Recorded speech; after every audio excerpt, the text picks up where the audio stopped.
Naguros ni nasa 5 pesos per kilowatt hour ang taripa sa kuryente kan Kasureko 1 asin Kasureko 3 ngunya na bulan nin Hunyo. Sa magkasuhay na anunsyo nasa 6 pesos and 88 centavos per kilowatt hour na sana ang taripa sa residential consumers kan Kasureko 1.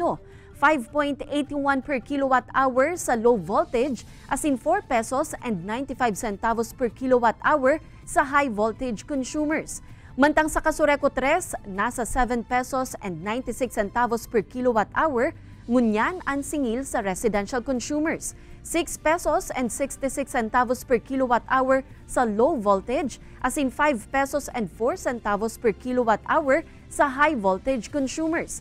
Siring sa Kasureko 1, nasa 5 pesos per kilowatt hour man ang ibinaba sa singil sa kuryente kan Kasureko 3. Ang kasuguan subuot kan ERC na 4 months staggered payment kan generation charge ang dahilan subuot kan hababang singil sa kuryente ngunya na bulan.